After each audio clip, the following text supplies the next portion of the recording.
The river's rage came without warning, sweeping through the valley like God's own fury as Hannah Andrews clutched her 3-month-old daughter to her chest and prayed. Water had already reached her knees, the once placid creek behind her small homestead, now a monster devouring everything in its path. May 1873 had brought unrelenting rains to Trinidad, Colorado territory, and today nature had finally broken its banks. "Hold on, Lily," Hannah whispered to her whimpering infant, desperately scanning for higher ground as the muddy torrent swirled around her skirts. The cabin was already half submerged, and the horse had broken free from the stable, leaving her stranded on this small rise of land that was disappearing by the minute. Hannah was 22, widowed 6 months ago when her husband Thomas took a fall from a spooked horse and broke his neck. She'd carried on alone, determined to keep their homestead for their unborn child. Now that determination seemed foolish as death came rushing toward them both. A cry caught in her throat as the water surged again, nearly knocking her off balance. Lily wailed, sensing her mother's terror despite Hannah's attempts to shield her from the rain. The water had reached her thighs now, and Hannah knew with terrible certainty that they would both be swept away within minutes. Then she heard the thundering hoofbeats cutting through the roar of the flood. A massive chestnut stallion appeared on the ridge above, its rider tall and imposing against the stormy sky. The man's hat was pulled low against the rain, but Hannah could see his face clearly enough as he assessed the situation with alarming speed. "Hold on!" he shouted, his voice carrying across the din of rushing water. Without hesitation, he urged his horse down the slope toward them, the animal fighting for footing in the mud. "It's not safe," Hannah cried, clutching Lily tighter as another wave of water crashed against her. The stranger ignored her warning, guiding his mount through the shallower edges of the flood until he was close enough that Hannah could see the determination etched across his weathered features. He couldn't be much older than 30, with a strong jaw darkened by stubble and eyes the color of a summer sky. "Give me your hand," he commanded, reaching down from his saddle. Hannah shook her head, terror freezing her in place. "My baby." "Your baby was nearly taken by the flood," the cowboy said, his voice softening despite its urgency. "You'll both live, I swear it." Something in those words, in the absolute certainty with which he spoke them, broke through Hannah's panic. She reached up with one arm, still clutching Lily to her chest with the other. His grip was iron as he hauled her up, positioning her sideways across his lap in a single fluid motion. The baby was sandwiched safely between them as he turned his horse back toward higher ground. "Hold tight," he instructed, and Hannah pressed her face against his rain-soaked shirt as the horse struggled through the rising waters. She could feel the animal's powerful muscles straining beneath them, fighting the current that threatened to sweep all 4 of them away. For a terrible moment, the horse lost its footing, and they tilted dangerously.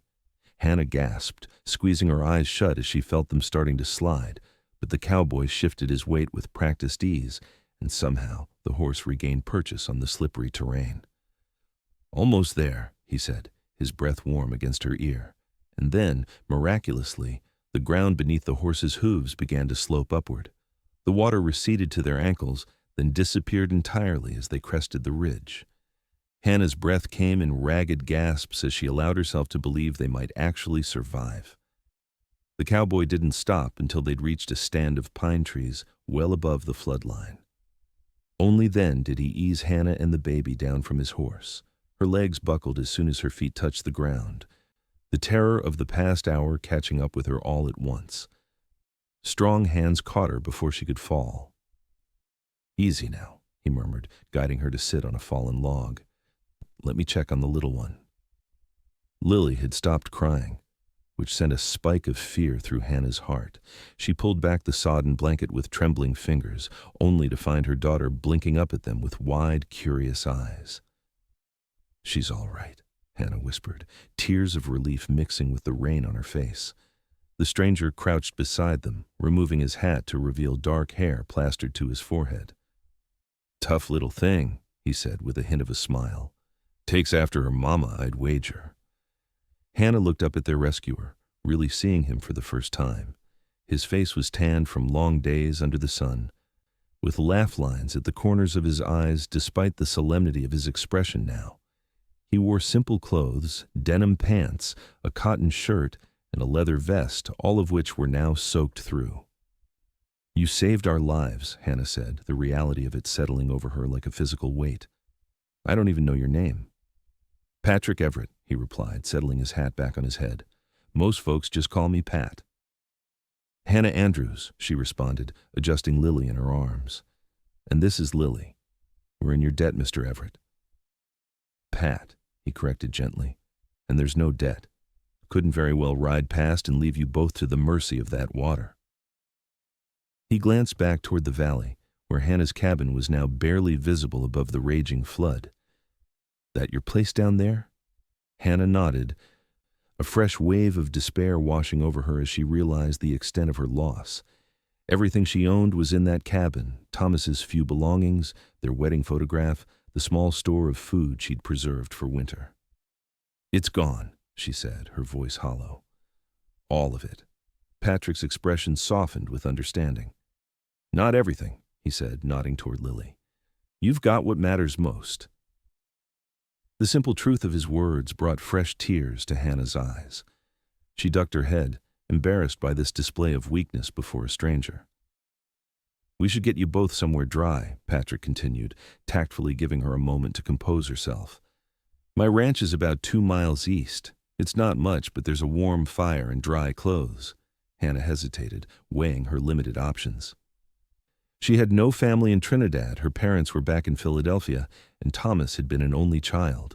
The neighbor's farm was miles away and might very well be underwater, too.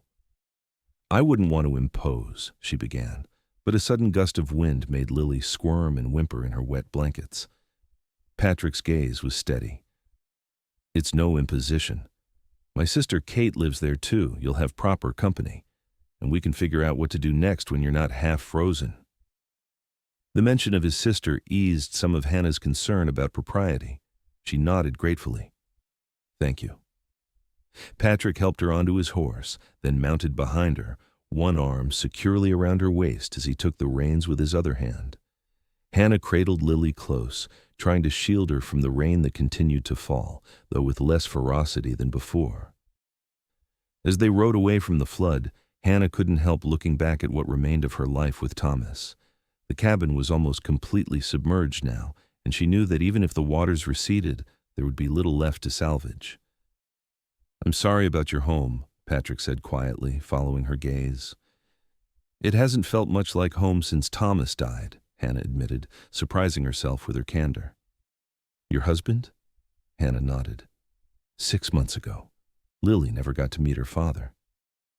Patrick was silent for a moment, the only sound the steady rhythm of his horse's hooves on the muddy ground. "That's a heavy burden to carry alone," he finally said.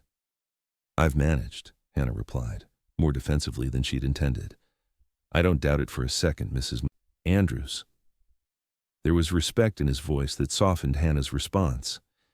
"Please call me Hannah. After what you've done for us today, formality seems unnecessary." They crested another hill, and Hannah saw a cluster of buildings in the distance, a modest ranch house with a large barn and several smaller outbuildings, all surrounded by split rail fencing. Smoke curled from the chimney, promising warmth and shelter. "Welcome to the Double E," Patrick said. "It's not grand, but it's home." As they approached, a woman appeared on the porch, her hand shading her eyes as she peered through the rain. She was tall and slim, with the same dark hair as Patrick tied back in a practical braid. "Pat!" she called, hurrying down the steps as they drew near. "What in heaven's name?" she broke off as she noticed Hannah and the baby. "Who's this?" "Kate, this is Hannah Andrews and her daughter Lily," Patrick explained as he dismounted and helped Hannah down. "Their place was hit by the flood. They'll be staying with us for a spell." Kate's expression immediately softened. "Oh, you poor things. Come inside, quickly now." She ushered Hannah toward the house with gentle efficiency. "We need to get you both dry before you catch your death." The interior of the ranch house was simple but well kept. A fire crackled in the stone hearth, casting a warm glow over the main room with its wooden table, comfortable chairs, and well-worn rugs. Kate led Hannah to a chair by the fire. "I'll fetch some towels and dry clothes," she said, already hurrying toward what Hannah presumed was a bedroom. "Pat, make yourself useful and put some coffee on." Patrick removed his hat and hung it on a peg by the door, a small smile playing at his lips. "Yes, madam," he replied with mock solemnity, though he moved to obey. Lily began to fuss in earnest now, her tiny face scrunching up as she made her discomfort known. Hannah tried to soothe her, but the baby's cries only intensified. "She's hungry," Hannah explained apologetically, "and I'm afraid her blankets are all wet." Kate returned with an armful of towels and clothing. "The poor lamb. Let's get you both situated." She set the items down and reached for Lily. "May I? You can change into something dry." Hannah hesitated for just a moment before handing her daughter over. Kate cradled Lily with practiced ease, wrapping her in a soft towel and gently bouncing her.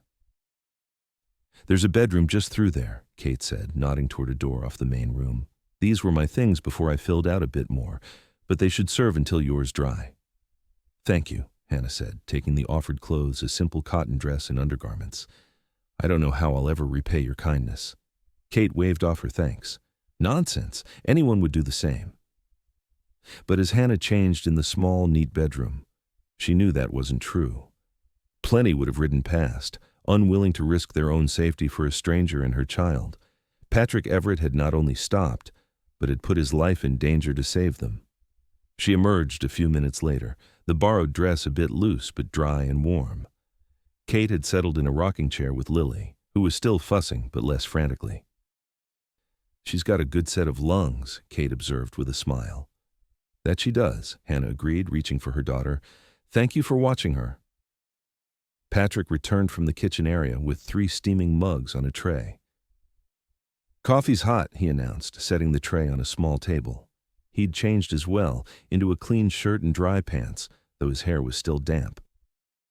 Hannah settled back into the chair by the fire and positioned Lily to nurse, discreetly arranging a towel for modesty. Patrick averted his eyes politely, focusing on stirring sugar into one of the coffee mugs, which he then handed to his sister. "The river's still rising," he reported, glancing out the window at the continuing rainfall. "Johnson's place might be in trouble too." "Should we ride over and check?" Kate asked, concern creasing her brow. Patrick shook his head. "Not in this weather. The old man knows to head for high ground if things get bad. I'll check first thing tomorrow if the rain lets up." Hannah listened to their exchange, wondering at the casual competence they both displayed. This clearly wasn't their first experience with floods or emergencies. "Have you lived in Trinidad long?" she asked after a moment. "All our lives," Kate replied. "Our father established this ranch 30 years ago, when this was still mostly wilderness." "He passed 2 years back," Patrick added, his expression momentarily distant. "Left the place to us. Kate runs the house and the accounts, and I handle the cattle and horses." "I'm sorry for your loss," Hannah said softly, understanding all too well the grief that lingered in Patrick's eyes. "Thank you," he replied, meeting her gaze. Something passed between them, then a recognition of shared experience that needed no further explanation. Kate observed this exchange with interest before tactfully changing the subject. "How long have you been in Trinidad, Hannah?" "Just over a year," Hannah replied, adjusting Lily as she continued nursing. "Thomas, my husband, brought us west from Philadelphia. He had dreams of building a cattle operation of his own." "Philadelphia?" Kate echoed, clearly impressed. "That's quite a change." Hannah smiled ruefully. "More than I anticipated, certainly. Thomas was always full of grand ideas. Coming west was just the latest when we married. My parents were scandalized, of course." "And now?" Patrick asked quietly. "After everything that's happened, do you regret coming?" The question caught Hannah off guard. She considered it seriously, looking down at Lily's tiny face as she nursed contentedly, oblivious to the day's drama. "No," she finally said. "Despite everything, I don't regret it. There's a freedom here that I never knew in Philadelphia. And Lily," she stroked her daughter's cheek gently. "Lily will grow up with sky and space around her. That's worth something." Patrick nodded, a look of approval warming his features. That it is. The conversation flowed easily after that, with Kate asking questions about Hannah's life back east and sharing stories of growing up on the frontier. Patrick spoke less, but Hannah was acutely aware of his presence, of the way his gaze returned to her and Lily when he thought she wouldn't notice. After supper, a simple but hearty stew that Kate produced seemingly effortlessly, Hannah found herself fighting to keep her eyes open, the events of the day catching up with her at last. "You're dead on your feet," Kate observed, taking charge once again. "The spare room is all made up. You and Lily should get some proper rest." Hannah didn't have the energy to argue. She allowed Kate to show her to a small but comfortable bedroom at the back of the house with a narrow bed and a wooden cradle that Kate explained had been theirs as infants. "It's not much," Kate apologized, "but it's clean and dry." "It's perfect," Hannah assured her, carefully laying a now sleeping Lily in the cradle. "I can't thank you both enough." Kate squeezed her hand. "Rest now. Things will look brighter in the morning." Left alone, Hannah sank onto the edge of the bed, her mind whirling with all that had happened. Just this morning, she had been in her own home, going about her usual chores. Now that home was likely destroyed, and she was dependent on the kindness of strangers who had already shown more compassion than many who had known her for years. She glanced over at Lily, peacefully asleep in the borrowed cradle. "We're going to be all right," she whispered, as much to reassure herself as anything. "Somehow we'll find our way forward." As she finally surrendered to exhaustion, her last conscious thought was of Patrick Everett's solemn promise. "You'll both live. I swear it." In that moment of crisis, she had believed him completely, and he had kept his word. Hannah woke to birdsong and sunlight streaming through the window. For a disorienting moment, she couldn't remember where she was, reaching instinctively for Lily before spotting the cradle beside the bed. Her daughter was awake but quiet, tiny fists waving in the air as she contemplated the unfamiliar ceiling. "Good morning, little one," Hannah murmured, leaning over to lift Lily from the cradle. The baby gurgled in response, seemingly no worse for their harrowing experience the day before. Someone had placed a basin of clean water and a small stack of towels on the dresser. Hannah gratefully washed herself and Lily, using a corner of one towel to clean her daughter's face and hands. The borrowed dress from yesterday was still serviceable, though wrinkled from sleep. When they emerged from the bedroom, the house was quiet. A glance at the window showed it was earlier than Hannah had thought. The sun had just cleared the horizon, painting the damp landscape in golden light. The rain had stopped sometime during the night, leaving behind a world washed clean. The smell of coffee led Hannah to the kitchen, where she found Patrick at the stove, his back to her as he tended to something sizzling in a cast-iron pan. "Good morning," she said softly, not wanting to startle him. He turned, a genuine smile breaking across his face when he saw her and Lily. "You're up early. I was trying not to wake anyone." "Old habits," Hannah replied with a small shrug. "On a farm, sleeping past sunrise feels like a sin." Patrick nodded in understanding. "Coffee's hot if you want some, and there's bacon almost ready." "Thank you." Hannah shifted Lily to her other arm, suddenly self-conscious in the quiet intimacy of the early morning kitchen. Yesterday had been all urgency and survival. Now, in the calm light of day, she was acutely aware of being alone with a man she barely knew, wearing borrowed clothes in his home. As if sensing her discomfort, Patrick gestured to a chair at the small kitchen table. "Sit. You must be hungry." He poured coffee into a mug and set it before her, then returned to the stove. "Kate sleeps late when she can. Says she's earned it after years of dawn chores." Hannah smiled at that, relaxing slightly as she settled Lily in her lap. "She's very kind, your sister." "She is," Patrick agreed, transferring bacon to a plate. "Though she'd have my hide if she knew I said so." He set the plate on the table and took the seat across from Hannah. "Help yourself. There's bread too. Baked yesterday." Hannah balanced Lily in one arm while reaching for a slice of bacon with the other. "What about you? Don't you have chores waiting?" "They'll keep another hour," Patrick replied, sipping his coffee. "I rode out at first light to check on your place." Hannah's hand froze halfway to her mouth. "And?" Patrick's expression softened with sympathy. "The waters receded some, but it was bad, Hannah. The cabin's still standing, but it took on a lot of water. Most everything inside will be ruined." Though she'd expected as much, the confirmation hit Hannah hard. She set the bacon back on the plate, her appetite suddenly gone. "I'm sorry," Patrick said quietly. "I know that doesn't help much." Hannah swallowed past the lump in her throat. "No, I appreciate your honesty. And you're checking on it. I should go see for myself. Once Lily's fed." "I'll take you if you'd like," Patrick offered. "It's not safe to go alone. There's still a lot of water and the ground's unstable in places." "Thank you," Hannah said, meeting his gaze. "For everything. Most men wouldn't have stopped yesterday." Patrick looked away, uncomfortable with her gratitude. "I did what anyone would do." "No," Hannah said firmly. "You didn't. You risked your life for two strangers. That's not common, Mr. Everett, no matter what you say." A hint of color touched Patrick's tanned cheeks. "Pat," he reminded her. "And I'm no hero, Hannah, just happened to be in the right place at the right time." Before Hannah could argue further, the sound of footsteps announced Kate's arrival. She appeared in the doorway, her hair in a loose braid and a shawl wrapped around her shoulders. "I thought I smelled coffee," she said with a smile. "Good morning to you both, and to Miss Lily, of course." She crossed to pour herself a cup, then joined them at the table. "How did you sleep, Hannah?" "Better than I had any right to, considering," Hannah replied honestly. "Thank you again for the room." "It's yours for as long as you need it," Kate assured her, her expression turning serious as she glanced at her brother.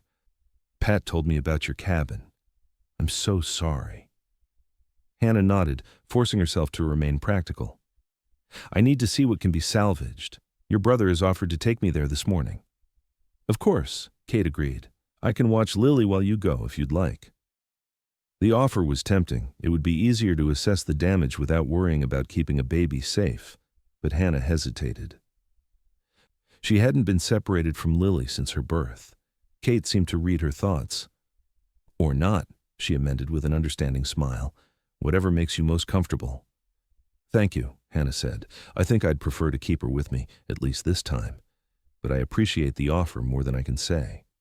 After breakfast, Patrick saddled 2 horses, his chestnut stallion from yesterday, and a gentle mare that he assured Hannah was steady enough to carry both her and Lily.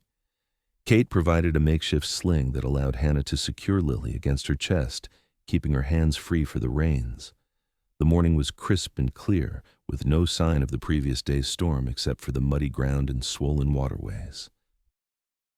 As they rode toward Hannah's homestead, she could see evidence of the flood's destruction all around, fences washed away, debris caught in tree branches, and fields transformed into shallow lakes. "The water came up faster than usual," Patrick explained as they picked their way carefully along the ridge. "All that rain in the mountains had to go somewhere. Happens every few years, but this is the worst I've seen it." Hannah listened, taking comfort in the steady cadence of his voice. Patrick spoke with the easy confidence of someone who knew this land intimately, its moods and dangers, its beauty and harshness. They crested the final hill, and Hannah's breath caught at the sight below. Her small cabin stood in what was now a shallow lake, water still reaching halfway up the walls.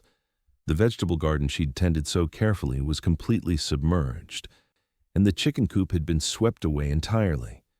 Only the roof of the small stable was visible. "Oh," she said softly, the single syllable conveying all her dismay. Patrick halted his horse beside hers, giving her a moment to absorb the scene. "The water's dropping," he observed. "Another day or two and we should be able to get inside, see what's worth saving." Hannah nodded numbly, her eyes fixed on the ruined homestead. All those months of work after Thomas died, the garden she'd expanded, the roof she'd patched herself, the small comforts she'd created for Lily's arrival, gone in a single day's fury. Lily stirred against her chest, making small noises of discomfort that drew Hannah back to the present. She adjusted the sling, soothing her daughter with gentle pats. "There's nothing to be done today," Patrick said gently. We should head back. Hannah knew he was right, but something kept her rooted in place, staring at the sodden remnants of her life. I thought I could make it work, she finally said, her voice barely audible. After Thomas died, everyone said I should sell the place and go back east, but I was so determined to prove them wrong. And you did, Patrick replied, surprising her.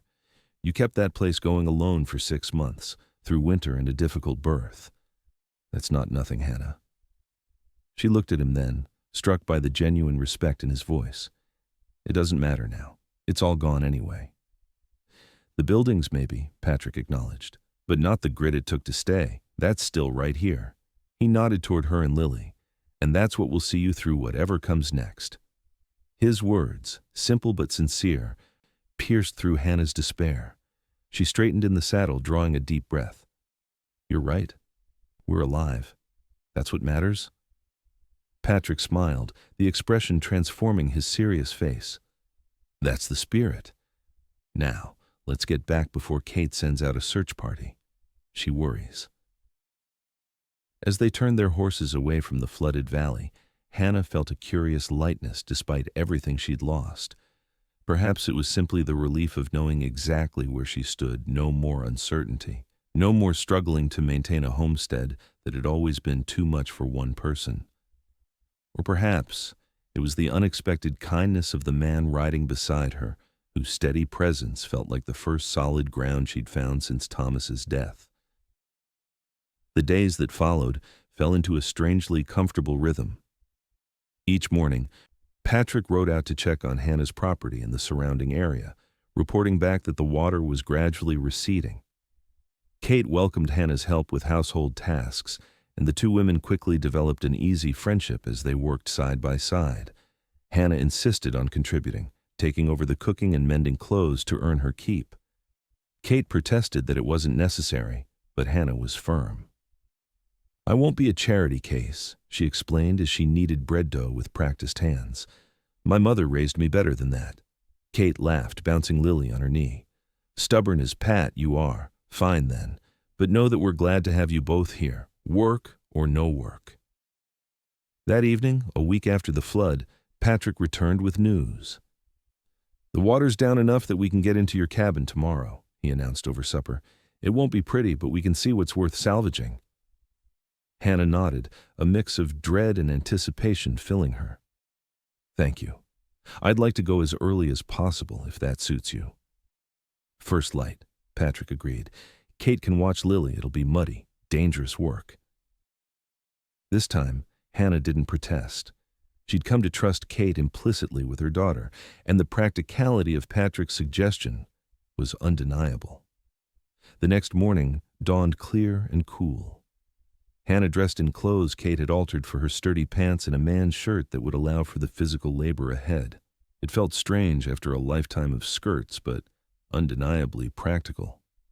Well, don't you look ready for business? Patrick commented when she joined him by the barn, his eyes crinkling with amusement. Hannah felt her cheeks warm. Your sister's idea. She said skirts would be a hazard. She's right, Patrick agreed, handing her a pair of work gloves. Kate usually is. They rode in companionable silence, the early morning landscape peaceful around them. Hannah found herself studying Patrick's profile when he wasn't looking, the strong line of his jaw, the way his eyes narrowed slightly when he was thinking. In the weeks she'd known him, she'd learned he was a man of few words but deep feeling, quick to act but slow to judge. When they reached the cabin, Hannah was heartened to see that the water had indeed receded significantly. The ground was still muddy and treacherous, but the building itself stood clear, though bearing obvious signs of damage. Patrick helped her dismount, his hands lingering at her waist a moment longer than strictly necessary before he seemed to catch himself and step back. Let me check that the floor is safe before you go in, he said, already moving toward the cabin. Hannah waited, steeling herself for what they might find inside. After a few minutes, Patrick reappeared in the doorway, his expression grim. It's bad, he warned, but the structure seems sound enough. Watch your step, the floorboards are slippery. Hannah nodded and followed him inside, gasping softly as she took in the devastation. Everything below waist height was coated in mud, and the furniture had been tossed about like toys. The mattress was a sodden mess, and her few books were swollen and ruined. The cradle Thomas had made for Lily lay on its side, half buried in silt. "Oh, Thomas," she whispered, momentarily overwhelmed by the loss. Patrick gave her space, moving quietly to right an overturned chair. "We'll start with whatever's up high," he suggested after a moment. "Some things in the cupboards might be salvageable." Hannah took a deep breath and nodded, pushing aside her grief to focus on the task at hand. They worked methodically, sorting through the wreckage for anything worth saving.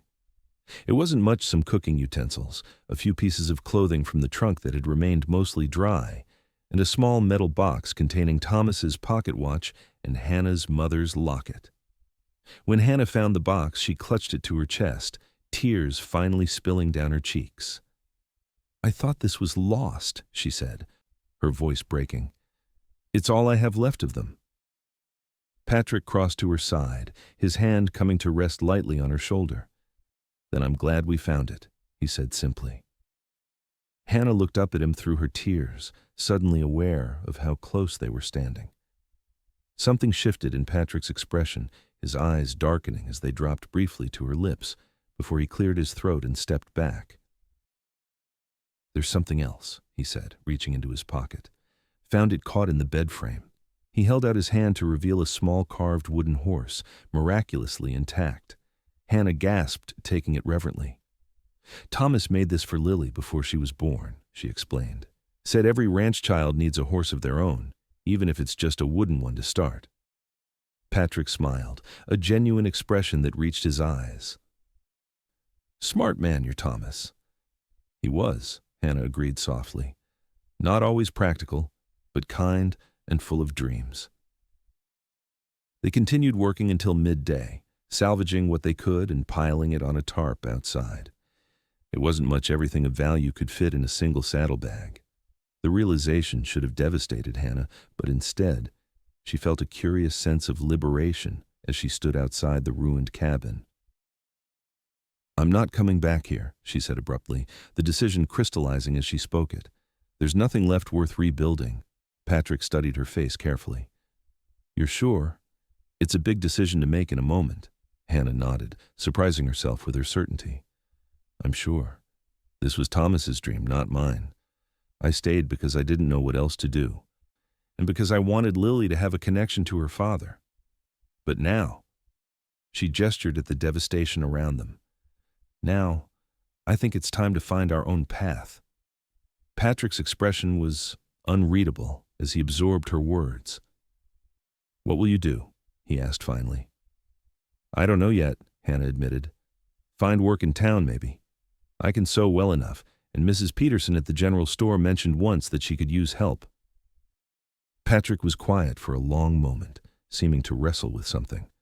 Finally, he said, "You could stay with us longer. Kate enjoys having another woman around, and I—" He paused, choosing his words carefully. "I've grown accustomed to seeing you and Lily at the breakfast table." The simple admission sent warmth spreading through Hannah's chest. "That's very kind," she began, but Patrick shook his head. "It's not kindness, Hannah. It's selfishness, if I'm being honest. The place feels more like a home with you both there."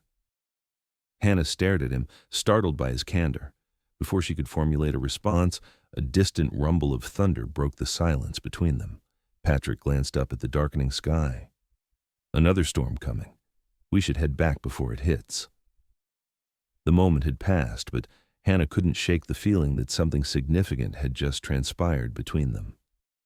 As they secured her few salvaged belongings and mounted up, she found herself wondering what exactly Patrick had been trying to say, and why the prospect of staying at the Everett ranch indefinitely made her heart beat faster. The storm caught them halfway home, rain lashing down with sudden ferocity that reminded Hannah too vividly of the day Patrick had saved them.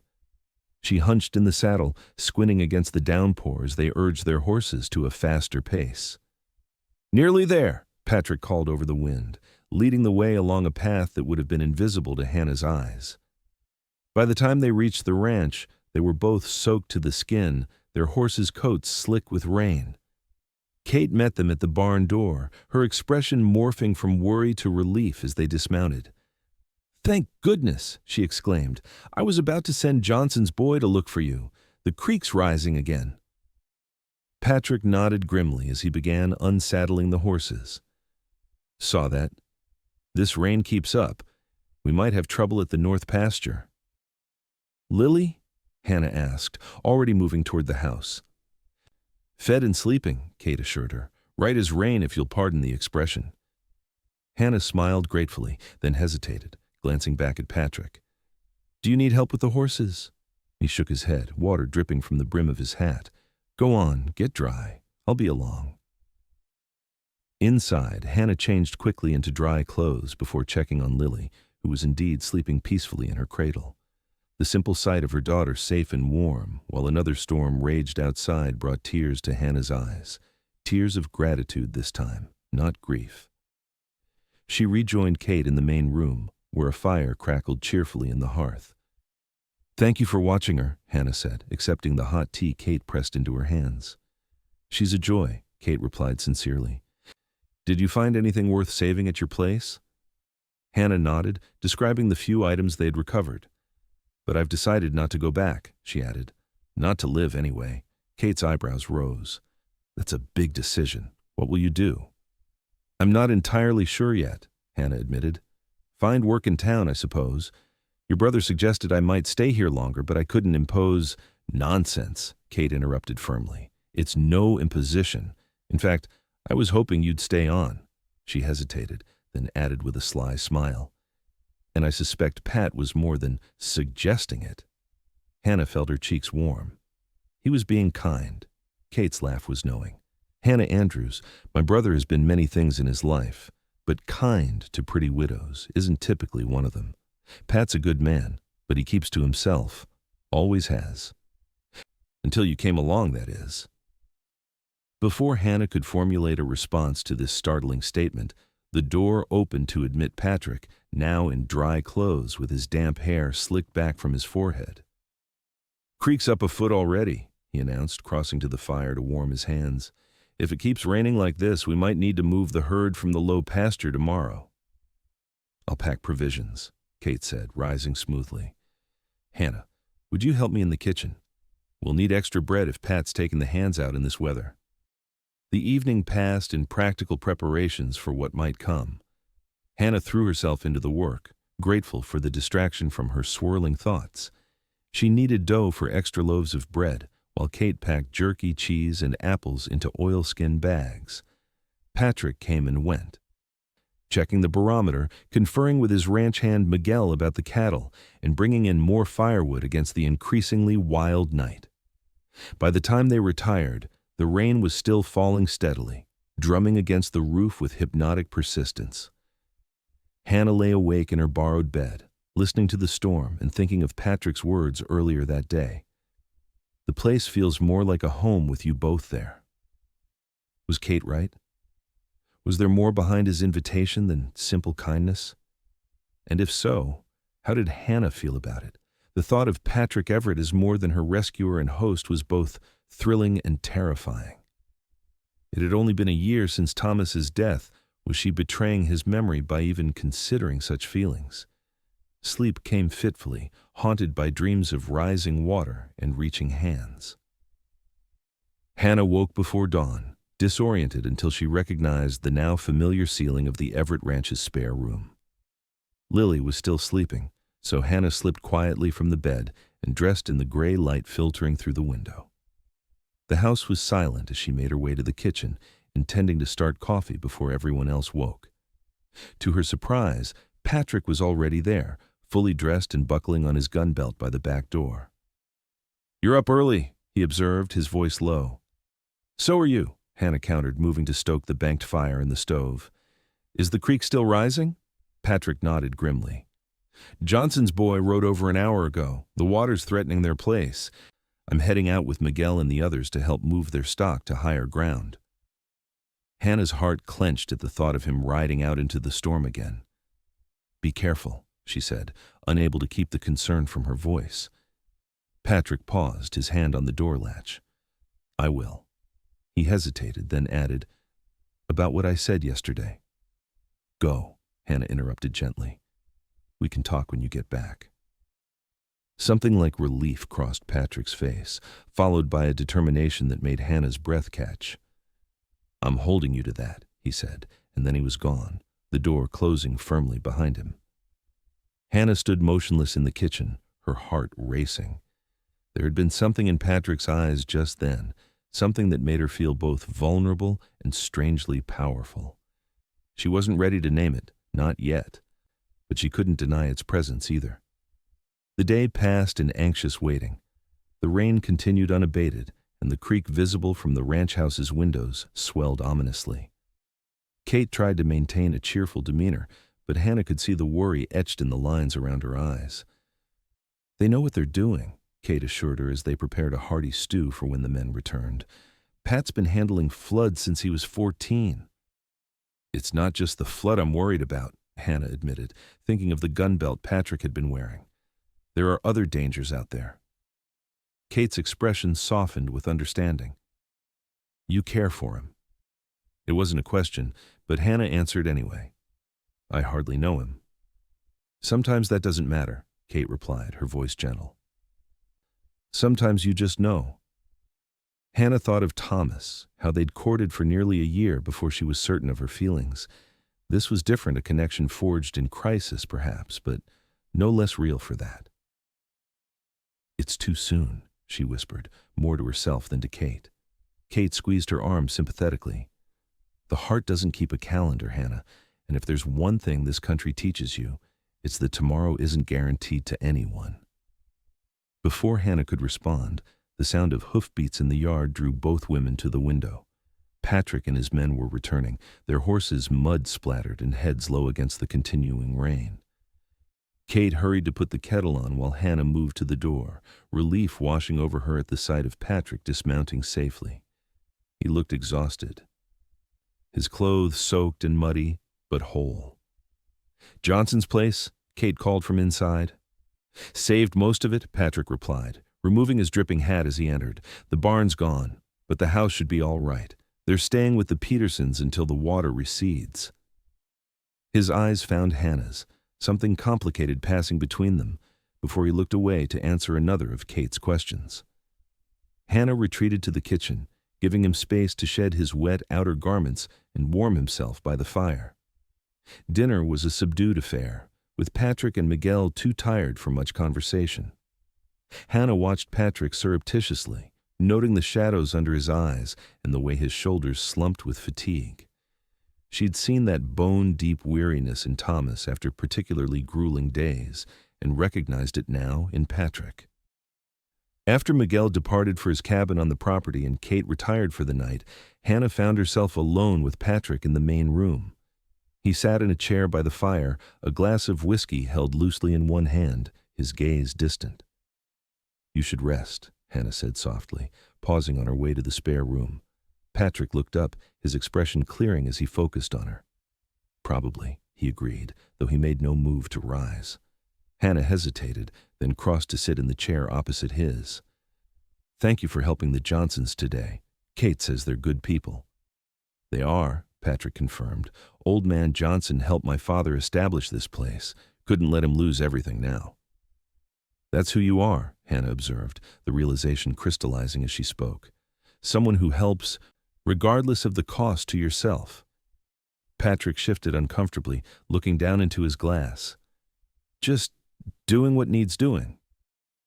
Like riding into a flood to save a woman and baby you'd never met? Hannah pressed gently. His eyes met hers, dark and serious in the firelight. I'd do it again, in a heartbeat. The simple declaration hung in the air between them, charged with meaning. Hannah found herself leaning forward slightly, drawn by something she couldn't name. We never finished our conversation from yesterday, she said, her voice barely above a whisper. Patrick set his glass aside, his full attention on her now. No, we didn't. He paused, seeming to gather his thoughts. I want you to stay, Hannah, not just because Kate enjoys the company or because you need a place, because He trailed off, struggling for words. Because? Hannah prompted, her heart hammering against her ribs. Because when I ride home now, I find myself looking forward to seeing you, Patrick admitted, the words coming faster now, as if a dam had broken. Because Lily's smile lights up this whole house. Because for the first time since my father died, this place feels like more than just land and buildings and responsibilities. Hannah sat very still, absorbing his words. Patrick, I know it's too soon, he continued, cutting her off. I know you're still grieving Thomas and you have Lily to consider. I'm not asking for anything you're not ready to give. Just stay. For a while longer, at least. The naked vulnerability in his eyes undid her. This strong, capable man who faced floods and danger without flinching was laying his heart bare before her, asking only for the chance to see where time might lead them. Yes, Hannah said simply, we'll stay. Relief washed over Patrick's features, followed by a smile that transformed his tired face. Good. That's good. Hannah returned his smile, feeling lighter than she had in months. Nothing was resolved, not really, but a door had opened a possibility for a future she hadn't imagined when the floodwaters swept away her old life. Now go to bed, she said firmly, rising from her chair. You look ready to fall over. Patrick chuckled as he stood. Yes, madam. He paused, then added quietly, Thank you, Hannah. She knew he wasn't just thanking her for urging him to rest. Good night, Patrick, she replied softly. That night, Hannah slept deeply for the first time since Thomas's death, lulled by the continued patter of rain on the roof and the knowledge that, at least for now, she and Lily were exactly where they were meant to be. The rains continued for 3 more days, keeping Patrick and his men busy with emergency repairs and moving livestock to higher ground. Hannah settled more firmly into the rhythm of the Everett ranch, learning its routines and particularities under Kate's cheerful guidance. On the 4th morning, Hannah woke to silence, the relentless drumming of rain finally absent. She lay still for a moment, savoring the quiet before rising to check on Lily, who was beginning to stir in her cradle. Good morning, sweetheart, Hannah murmured, lifting her daughter into her arms. Shall we see if the sun has returned? It had indeed. When Hannah carried Lily to the window, golden light was streaming across the landscape, illuminating puddles and swollen streams, but bringing the promise of drying earth and recovery. By the time Hannah dressed and joined Kate in the kitchen, the house was already warming with the day's growing heat. We've earned this sunshine, Kate declared, throwing open windows to let in the fresh air. And not a moment too soon. I was beginning to think we might need to build an ark. Patrick appeared in the doorway, his expression lighter than it had been in days. Johnson says the creek's dropping fast, he reported, accepting a mug of coffee from his sister. Another day and we should be able to assess the damage properly. His eyes found Hannah's, a smile softening his features. Morning, he said, the simple greeting somehow more intimate than it had any right to be. Good morning, Hannah replied, Lily balanced on her hip. It sounds like you might actually get a rest today. Patrick chuckled, reaching out to brush a finger against Lily's cheek. The baby grabbed for it, earning a full grin from the cowboy. Don't count on it. Floods leave plenty of work behind them. Nevertheless, breakfast was a more leisurely affair than it had been since the rains began. Patrick lingered over his coffee, entertaining Lily with faces that made the baby giggle while Hannah and Kate discussed plans for the day. I'd like to ride into town if possible, Hannah said. I should let Mrs. Peterson know I'm all right, and there are a few things we need for Lily. I can take you, Patrick offered immediately. Need to check on supplies anyway. Kate raised an eyebrow at her brother's eagerness, but merely said, Excellent. I'll make a list. We're running low on sugar and coffee. 2 hours later, Hannah found herself riding beside Patrick on the road to Trinidad, Lily secured in the sling against her chest. The journey was slow, with detours around, washed-out sections of road and swollen streams, but the warm sunshine made it pleasant despite the delays. Town's likely to be busy, Patrick warned as they approached Trinidad's outskirts. Everyone who's been stuck at home will have the same idea about supplies. He was right. The main street was crowded with wagons and riders, all with the same purpose of restocking after the long days of rain. Patrick helped Hannah dismount in front of the general store, his hands lingering at her waist a moment longer than strictly necessary. "I need to see about some fencing supplies," he said, his eyes meeting hers briefly. "Meet you back here in an hour?" Hannah nodded, suddenly aware of how this might appear to onlookers riding into town with Patrick Everett, as if they were, what? Courting? Married? The thought sent a flutter of something like panic through her chest. As if sensing her discomfort, Patrick stepped back, touching the brim of his hat in a more formal gesture. "Mrs. Andrews," he said, his voice deliberately carrying for the benefit of anyone watching. Hannah appreciated the consideration, even as she felt a twinge of regret at the renewed distance between them. "Thank you, Mr. Everett," she replied with equal formality. Inside Peterson's general store, the scene was one of controlled chaos. Mrs. Peterson, a plump woman with iron-gray hair and shrewd eyes, was directing her husband and son as they filled orders and restocked shelves. "Mrs. Andrews," she exclaimed when she spotted Hannah, "Lord above, we feared the worst when we heard about the flooding in your area." "It was a close call," Hannah admitted, adjusting Lily in her sling. "My cabin was badly damaged, I'm afraid." Mrs. Peterson's expression softened with sympathy. "Oh, my dear, where are you staying?" "With the Everetts," Hannah replied, immediately registering the flicker of interest in the older woman's eyes. "Patrick Everett?" Mrs. Peterson clarified, not bothering to hide her curiosity. "Well, isn't that fortunate? Good man, Patrick.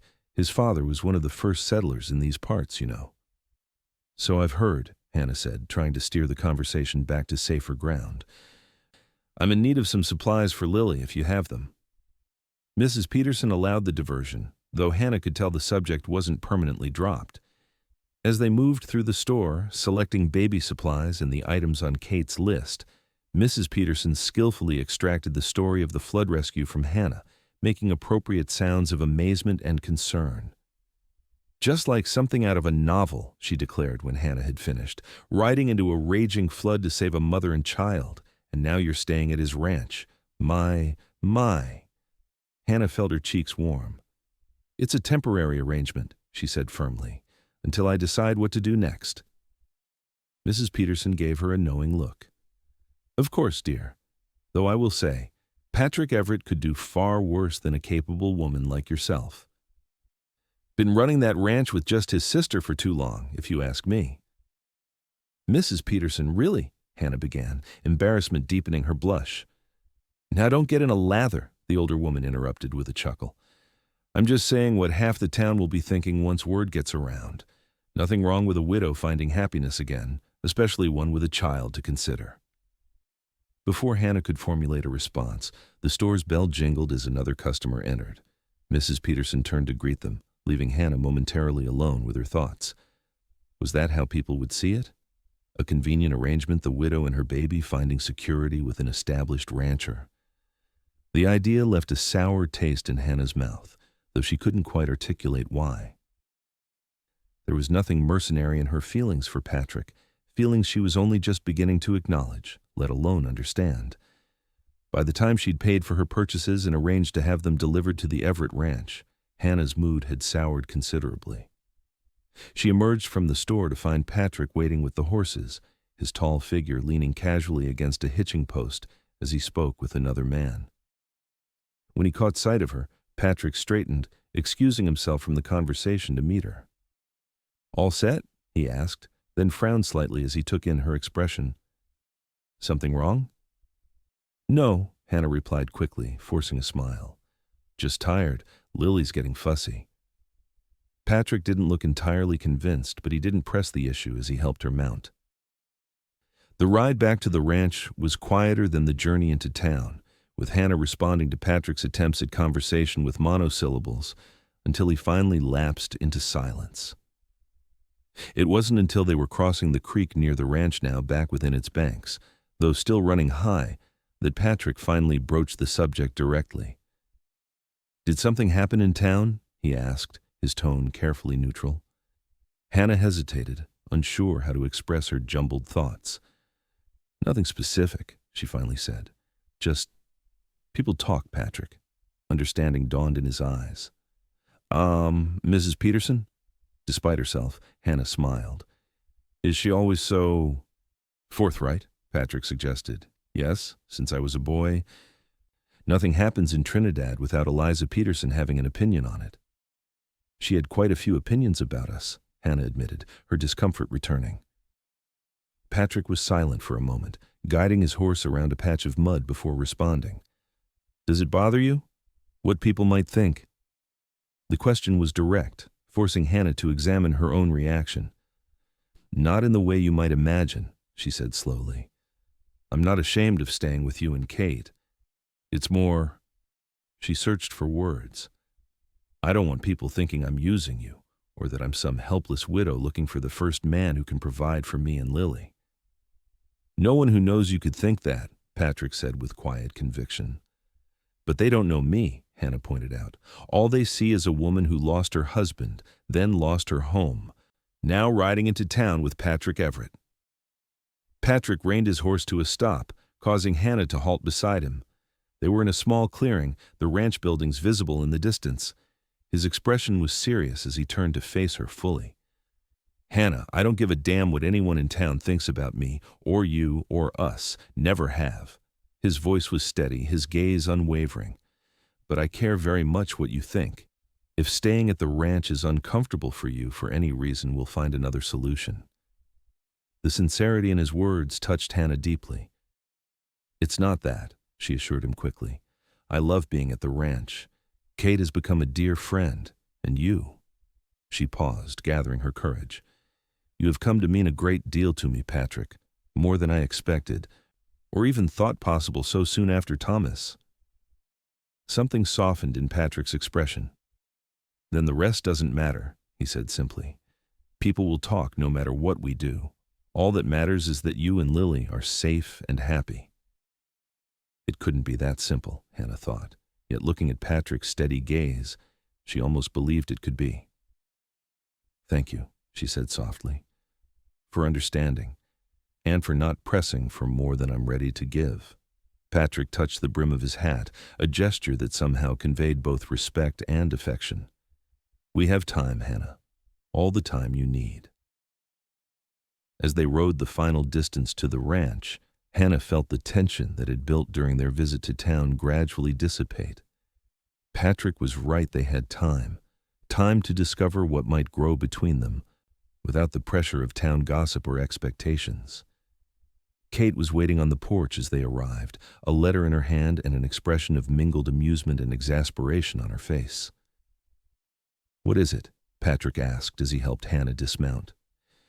Telegram from Aunt Martha, Kate replied, waving the paper. She's decided to visit. Arrives on Thursday's stage. Patrick groaned, running a hand through his hair. Perfect timing, as always. Hannah looked between the siblings, confused by their reaction. Aunt Martha? Our father's sister, Kate explained, lives in Denver, visits once a year to make sure we haven't ruined the family name or the ranch. She's formidable. That's one word for it, Patrick muttered. At Hannah's concerned expression, he added more gently, she means well. Just has very definite ideas about how things should be done. Including who should be staying in her brother's house, Kate added with a grimace. Sorry, Hannah, this might get awkward. Hannah felt her heart sink. Just when she'd begun to find her footing at the Everett Ranch, this new complication threatened to upset the delicate balance. Perhaps I should find other arrangements before she arrives, she suggested reluctantly. Absolutely not, Patrick said firmly. This is our home, not Aunt Martha's. You and Lily are staying. The possessive note in his voice sent a thrill through Hannah, even as she worried about the impending visit. I don't want to cause problems between you and your family, she said. You won't, Kate assured her, linking her arm through Hannah's as they walked toward the house. Besides, I'm rather looking forward to introducing her to you and Lily. Might be just the distraction we need to avoid her usual lecture about my spinsterhood and Pat's bachelor ways. Despite Kate's attempt at levity, Hannah couldn't shake her sense of foreboding. Aunt Martha's visit would be a test of what, exactly, Hannah wasn't certain. But as she glanced back at Patrick leading the horses toward the barn, his tall figure silhouetted against the afternoon sun, she knew with sudden clarity that she wasn't ready to leave the Everett ranch. Not yet. Perhaps not ever. The arrival of Martha Everett on Thursday's stage heralded a new chapter in life at the ranch. Hannah watched from the window as Patrick helped his aunt down from the coach, a tall, rigid woman in an immaculate traveling suit, her gray hair arranged in an elaborate coiffure beneath a hat adorned with ostrich feathers. Deep breaths, Kate murmured beside her, straightening her collar nervously. Remember, her bark is worse than her bite. Hannah adjusted a sleeping Lily in her arms, smoothing the baby's dress for what felt like the 100th time. Despite Kate's assurances, she couldn't help feeling like an interloper about to be judged and found wanting. The front door opened, and Patrick's voice carried into the house. "This way, Aunt Martha. Kate has tea ready." Martha Everett swept into the main room like a general inspecting troops, her sharp gaze taking in every detail before settling on Hannah and Lily. Hannah straightened instinctively under that penetrating stare. "So," Martha said after a moment, "this is the young woman and child I've been hearing about." Her tone was neutral, giving nothing away. Patrick moved to Hannah's side, his presence reassuring. "Aunt Martha, this is Mrs. Hannah Andrews and her daughter Lily. Hannah, my aunt, Mrs. Martha Everett." Hannah managed a polite smile. "It's a pleasure to meet you, Mrs. Everett. Kate and Patrick have spoken highly of you." "Have they indeed?" Martha's eyebrows rose skeptically as she removed her gloves. "How diplomatic of them." She turned to Kate. "You mentioned tea, Catherine?" As Kate hurried to serve the tea she'd prepared, Martha settled herself in the best chair by the fire, her posture rigid as a ramrod. Hannah sat opposite her, acutely conscious of the older woman's continued scrutiny. "Patrick tells me you lost your husband recently," Martha said abruptly. "My condolences." "Thank you," Hannah replied, grateful for Lily's warm weight in her arms. "It's been a difficult year." "No doubt." Martha accepted a cup of tea from Kate, her gaze never leaving Hannah. "And now the flood has taken your home as well. Most unfortunate." There was something in her tone that made Hannah bristle slightly. "Yes, though, I'm grateful the loss was only material. Thanks to your nephew, Lily and I survived." Martha's eyes flicked to Patrick, who remained standing by the fireplace. "So I heard. Quite the heroic tale. Patrick always did have a tendency toward dramatic rescues, even as a boy." Patrick shifted uncomfortably. "It wasn't dramatic, Aunt Martha, just necessary." "Of course," Martha agreed smoothly, turning her attention back to Hannah. "And now you find yourself a guest in my brother's home. How convenient." The implication hung in the air like a thundercloud. Hannah felt her cheeks flush, but before she could respond, Patrick stepped forward. "Aunt Martha," he said, his voice carrying a warning edge, "Hannah and Lily are welcome here for as long as they choose to stay. I won't have you implying otherwise." Martha sipped her tea, unruffled by her nephew's tone. "I merely observe that it's an unusual arrangement. A young widow and an unmarried man living under the same roof, even with a respectable chaperone like Catherine, is bound to raise eyebrows in town." "Let them raise," Kate interjected, her usual good humor strained. "We've never much cared for town gossip before." "Perhaps you should," Martha countered. "The Everett name still carries weight in this territory. Your father built a legacy here." Hannah could remain silent no longer. "Mrs. Everett," she said quietly but firmly, "I understand your concern for your family's reputation. Please know that I have no intention of bringing scandal to this household. Kate has been a dear friend to me, and your nephew saved my life at great risk to his own. My gratitude is profound, but if my presence here causes problems, I can—" "You're not going anywhere," Patrick interrupted, moving to stand behind Hannah's chair, his hand coming to rest lightly on her shoulder. "Aunt Martha doesn't make these decisions." Martha observed this tableau with narrowed eyes, then set her teacup down with deliberate precision. "I see," she said, her tone suddenly thoughtful rather than accusatory. "Perhaps I've misjudged the situation." An awkward silence fell, broken only when Lily stirred and began to fuss. Hannah bounced her gently, but the baby's cries only intensified. "She's hungry," Hannah explained, rising from her chair. "If you'll excuse me." "Of course," Martha replied, watching as Hannah moved toward the spare room. Just before Hannah closed the door, she heard Martha say to Patrick, "She has spirit. I'll give her that." Hannah didn't hear Patrick's response, but as she settled in the rocking chair to feed Lily, she couldn't help smiling at the memory of his hand on her shoulder, a clear statement of support, and perhaps something more. The next few days established a wary pattern. Martha observed Hannah's interactions with Patrick and Kate with shrewd eyes, occasionally asking probing questions about Hannah's background, her plans for the future, and her late husband.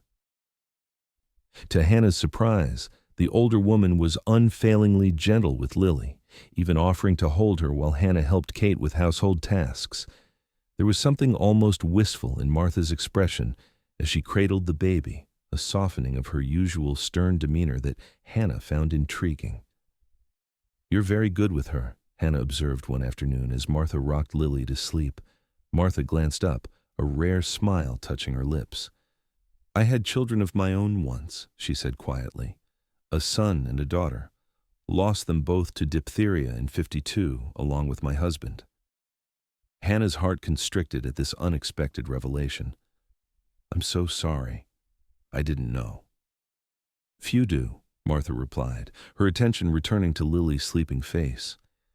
"It was a lifetime ago. I came west afterward, to help my brother with his children after their mother died. Never went back east." Suddenly, Martha's protective attitude toward Patrick and Kate made more sense.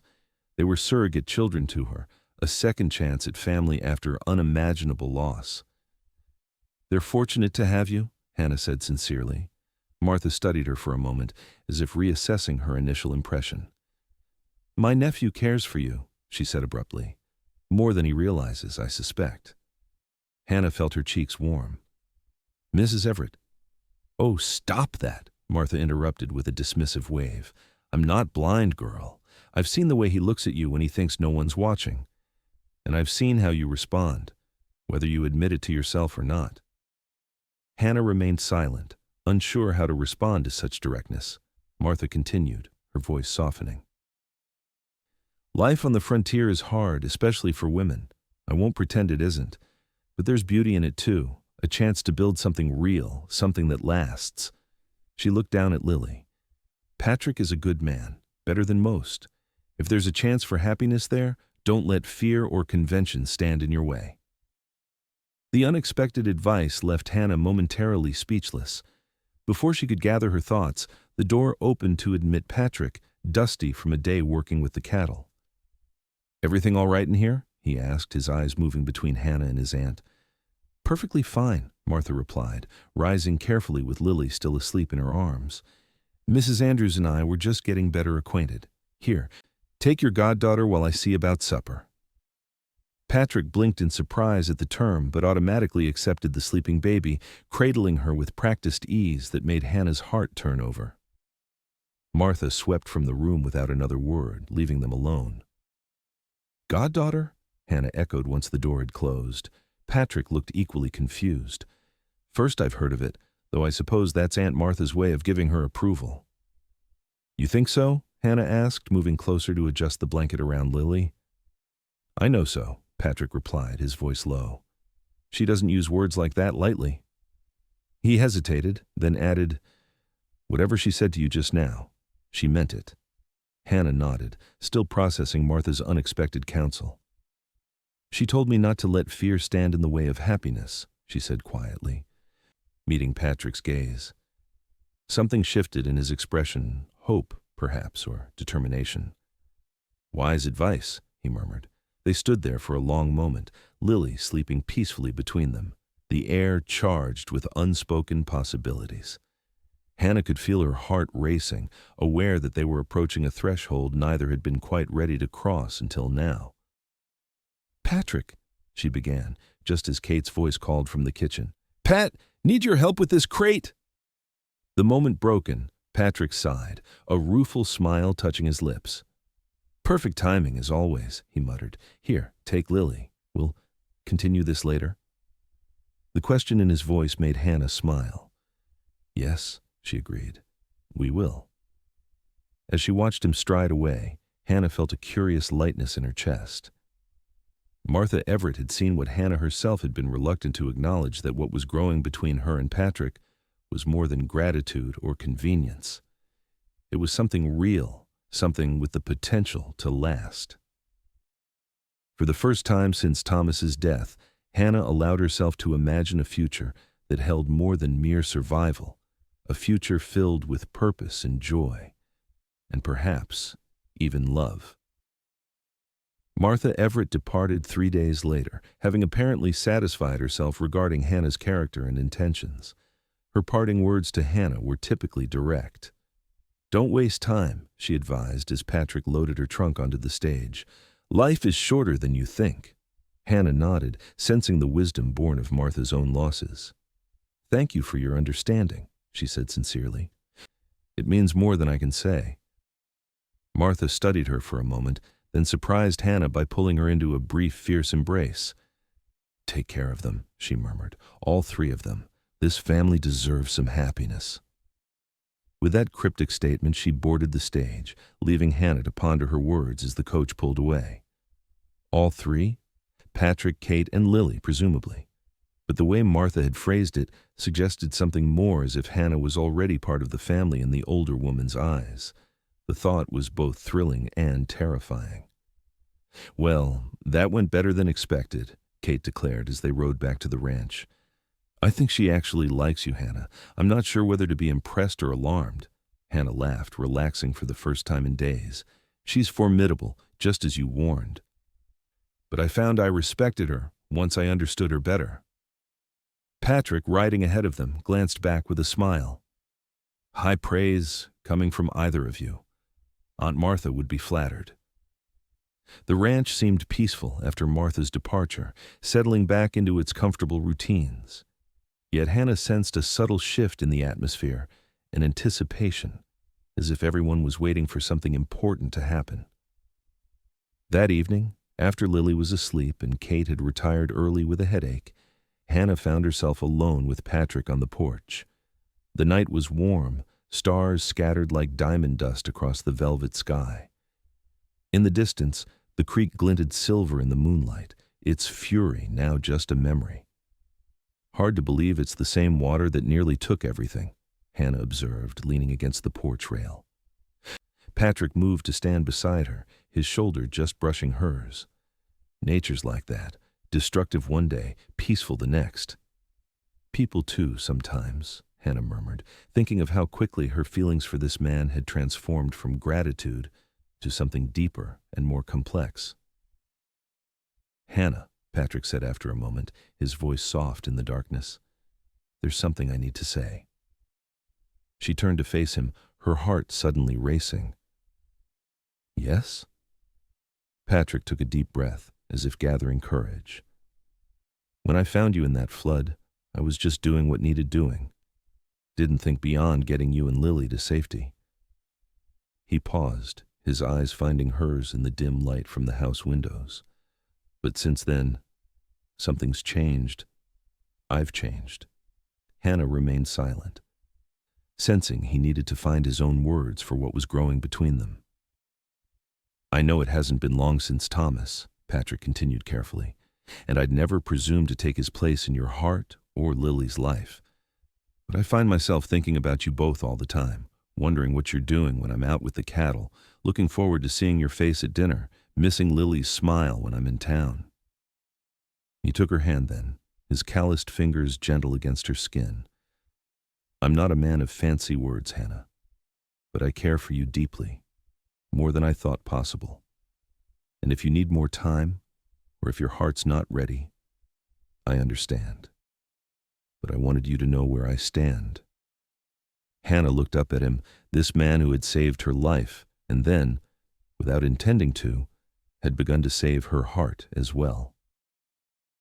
The moonlight silvered his features, highlighting the earnest hope in his eyes and the vulnerability that must have cost him dearly to reveal. "Patrick," she said softly, "when Thomas died, I thought that part of my life was over. that I'd spend the rest of my days focused only on Lily, on making a life for her. She squeezed his hand, drawing strength from his steady presence. I never expected to feel this way again, to find my heart opening to someone new. It scared me at first, still does if I'm honest. I understand, Patrick began, but Hannah shook her head. Let me finish, she said gently. I'm scared, yes, but I'm also certain, more certain than I've been about anything since Lily was born, that what I feel for you is real. It's not gratitude or convenience or anything else Martha might have suspected. It's... She searched for the right word. It's a beginning, if you want it to be. The smile that broke across Patrick's face was like sunrise after the longest night. I want it, he said simply. More than anything. Slowly, giving her every chance to pull away, Patrick raised his hand to her cheek. Hannah leaned into his touch, her eyes closing briefly at the tender gesture. When she looked at him again, he had moved closer, his face now just inches from hers. May I? He whispered, his gaze dropping to her lips. In answer, Hannah closed the distance between them, pressing her lips to his in a kiss that began gently but quickly, deepened with shared hunger and longing. Patrick's arms encircled her waist, drawing her against him as Hannah's hands found their way to his shoulders. When they finally broke apart, both breathless, Patrick rested his forehead against hers. I've been wanting to do that for weeks, he admitted with a soft laugh. Hannah smiled, feeling lighter than she had in months. So have I, though I wouldn't admit it even to myself. Patrick's thumb traced the curve of her cheek, his expression growing serious again. I don't want to rush you, Hannah. We have all the time in the world. Do we? She asked, remembering Martha's parting advice. Don't waste time. I hope so, Patrick replied. But whatever time we have, I want to spend it building something real with you and Lily. If you'll let me. Hannah thought of the home she'd lost to the flood, a place that had never truly felt like hers, built on Thomas's dreams rather than her own. And then she thought of the Everett ranch, of Kate's friendship and Patrick's steady presence, of the way Lily had thrived here among people who loved her. Yes, she said, the word both a conclusion and a beginning. I'd like that very much. Patrick's smile was incandescent as he bent to kiss her again, sealing their understanding beneath the vast canopy of stars. The following weeks unfolded with a sweetness Hannah had never dared to imagine. Her relationship with Patrick grew slowly but steadily, built on shared work and quiet moments stolen throughout the day. Kate observed their blossoming romance with evident satisfaction, tactfully making herself scarce in the evenings to give them privacy. By midsummer, the flood's devastation was largely repaired throughout the valley. The Everett ranch prospered, its cattle fat on the lush grass that had sprung up in the wake of the rains. Lily thrived as well, growing stronger and more curious by the day, delighting everyone with her first toothless smiles and attempts to roll over. One evening in late July, Patrick suggested a ride to check on Hannah's former property. The cabin's still standing, he reported. Could be salvaged, if that's what you want. Hannah considered the question as they rode toward her old homestead. The summer sun was beginning its descent, casting long shadows across the valley that had nearly claimed her life just months ago. When they reached the cabin, Hannah was surprised by her own detachment. The building stood forlorn and mud-stained, its windows broken and door hanging askew. Yet, it stirred no particular emotion in her, no nostalgia, no sense of loss, not even regret. It was never really home, she said finally, turning to Patrick. Not the way the ranch has become. Something flickered in Patrick's eyes, hope, perhaps, or determination. About that, he said, dismounting and helping her down from her horse. I've been wanting to ask you something. Hannah's heart skipped as Patrick took her hands in his. They stood together in the golden evening light, the ruined cabin a fitting backdrop for what felt like a threshold moment. Hannah Andrews, Patrick began, his voice steady despite the nervous flutter of his pulse visible at his throat. I know it hasn't been long by most standards, and I'd understand if you need more time. but I've never been more certain of anything in my life than I am of my feelings for you." He reached into his pocket, withdrawing a small object that caught the sunlight. A ring, simple but beautiful. A band of gold with a single pearl nestled at its center. "It was my mother's," he explained, holding it between them. "Kate helped me find it in her things, said it was meant for this moment." Hannah felt tears gathering, but they were tears of joy rather than sorrow. "Patrick, I love you, Hannah," he said simply. "You and Lily both. I want to build a life with you, if you'll have me. Will you marry me?" The question hung in the air between them, full of hope and possibility. Hannah thought of that desperate day in the flood, of Patrick's solemn promise. "You'll both live, I swear it." He had kept that promise and so many others since showing her with every action that he was a man who could be trusted with her heart and her child's future. "Yes," she whispered, then louder. "Yes, Patrick Everett. I will marry you." Joy blazed across Patrick's face as he slid the ring onto her finger. It fit perfectly, as if it had been made for her hand alone. When he gathered her into his arms, lifting her off her feet in his exuberance, Hannah laughed with pure happiness. "Kate's going to be unbearable," Patrick murmured against her hair. "She's been dropping hints for weeks." "So is your aunt," Hannah replied, remembering Martha's parting words with new understanding. "I think we're the last to know our own minds." Patrick set her back on her feet, though he kept his arms around her waist. "Not the last," he corrected, his eyes twinkling. "We still have to tell Lily," Hannah laughed, imagining her daughter's oblivious response to such news. "I think she already considers you family. She lights up whenever you walk into a room." "Like mother, like daughter," Patrick teased, bending to kiss her softly. When he pulled back, his expression had grown serious again. "I meant what I said, Hannah. I'm not trying to replace Thomas in your heart or Lily's life, but I promise to love her as my own. Always." Hannah touched his face gently, moved by his understanding. "Thomas will always be a part of who I am," she acknowledged, "and I'll make sure Lily knows about her father as she grows up. But you, Patrick Everett, are my future. The man I choose to build a life with, the man I love." The simple declaration felt momentous, like stepping through a door she'd thought forever closed. Yet there was no fear in it, only certainty and joy as Patrick claimed her lips in another kiss, this one deeper and full of promise. They married 3 weeks later in Trinidad's small church, with Kate standing up for Hannah and Miguel, serving as Patrick's best man. Lily, resplendent in a christening gown that Kate had preserved from their own infancy, gurgled happily in Martha Everett's arms throughout the brief ceremony. "I now pronounce you husband and wife," Reverend Collins declared, beaming at the couple before him. "Patrick, you may kiss your bride." As Patrick's lips met hers, sealing their vows before God and their community, Hannah felt the final pieces of her heart knit back together, not erasing the past, but incorporating it into a new whole that was stronger for having been broken and mended. The celebration afterward was simple but joyful, with neighbors and friends gathering at the Everett Ranch to wish the newlyweds well. Mrs. Peterson, predictably, took credit for having seen the match coming from the start. "Told you that flood was providence," she declared, patting Hannah's hand. "The good Lord works in mysterious ways." Hannah couldn't disagree.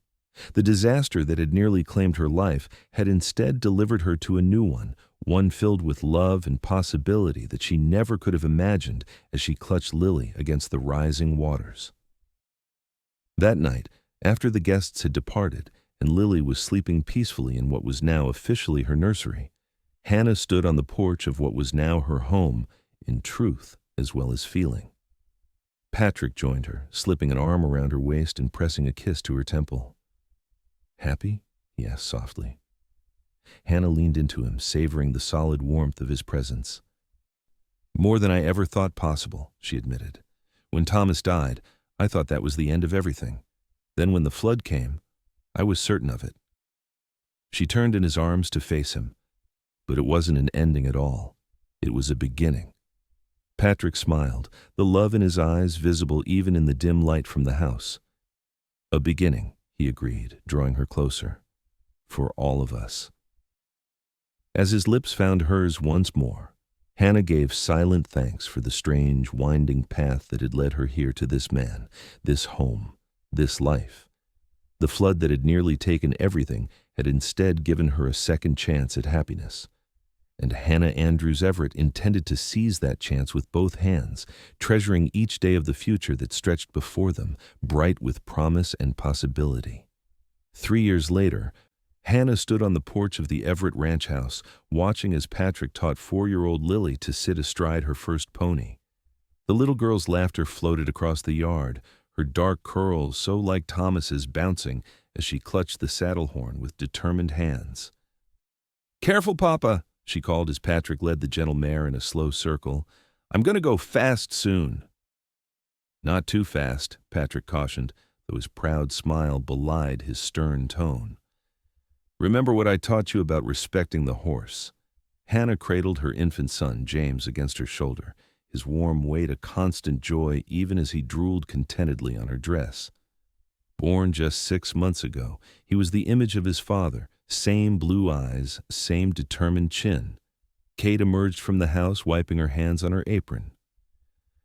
"That child is fearless," she observed with a laugh, "though I suppose she comes by it honestly.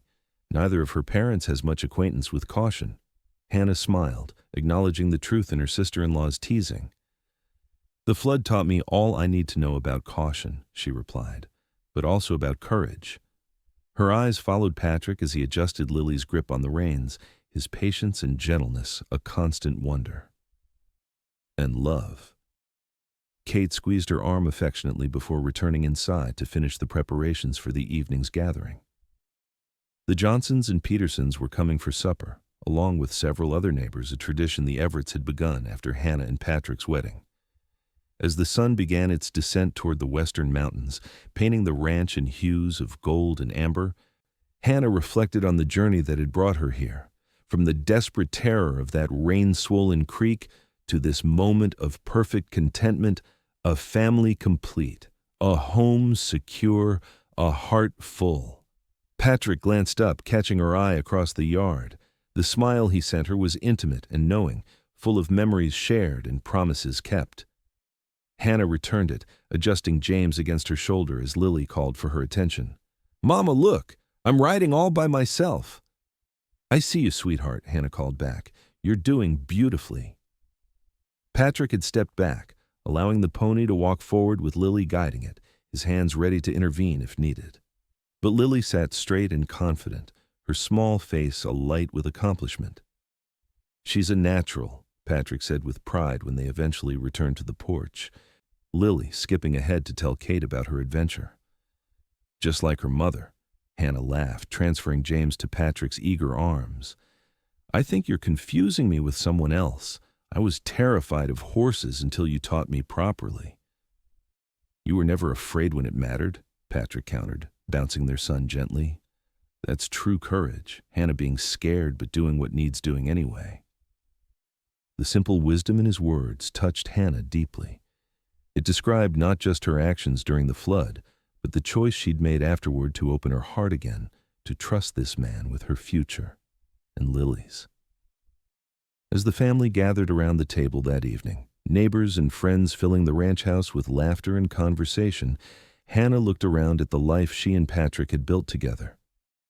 A life founded in crisis but sustained by choice, by daily acts of love and commitment that had transformed rescue into partnership, gratitude into devotion. The river that had nearly taken everything had instead delivered her to everything that mattered not by chance or fate, but through the courage of a cowboy who had sworn an oath he meant to keep. "You'll both live. I swear it." And live they had, beyond mere survival, to a life rich with purpose and joy.